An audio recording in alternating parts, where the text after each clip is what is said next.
అబ్బబ్బా, పరమ పవిత్రమైన ఆ తిరుపతి లడ్డు కోసం సోషల్ మీడియాలో ఎంత రచ్చ చేశారు. అంటే ప్రజల భక్తుల మనోభావాలని బాబో ఎంత హింసించేశారు నిజంగా చెప్పాలంటే. సరే, పొలిటీషియన్స్ అని పక్కన పెట్టేద్దాం. ప్రవచనకర్తలు, పండితులు, బ్రాహ్మణులు ఇలా అంటున్నాను ఏమనుకోవద్దు గాని, ఏమన్నా ఓవర్ యాక్టింగ్లు చేశారు అసలు మీరు. ప్రాయశ్చిత్త శ్లోకాలట వాళ్లే కనిపెట్టేసి ప్రాయశ్చిత్త శ్లోకాలు చెప్పించేసి రామ రామ మీరు చేసింది మామూలు రచన.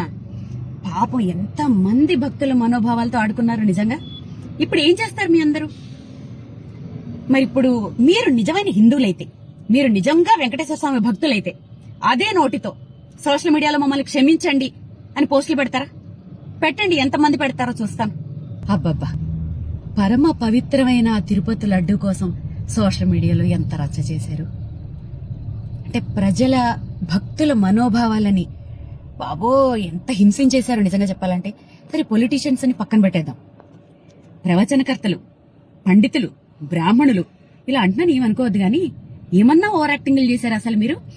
ప్రాయశ్చిత్త శ్లోకాలట వాళ్లే కనిపెట్టేసి ప్రాయశ్చిత్త శ్లోకాలు చెప్పించేసి రామ రామ మీరు చేసింది మామూలు రచన.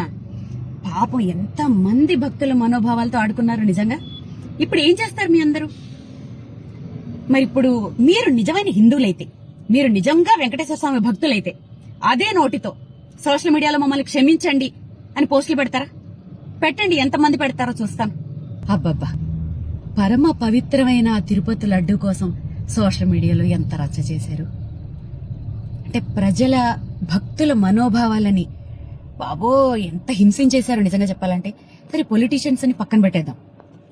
ప్రవచనకర్తలు, పండితులు, బ్రాహ్మణులు ఇలా అంటున్నాను ఏమనుకోవద్దు గాని, ఏమన్నా ఓవర్ యాక్టింగ్లు చేశారు అసలు మీరు.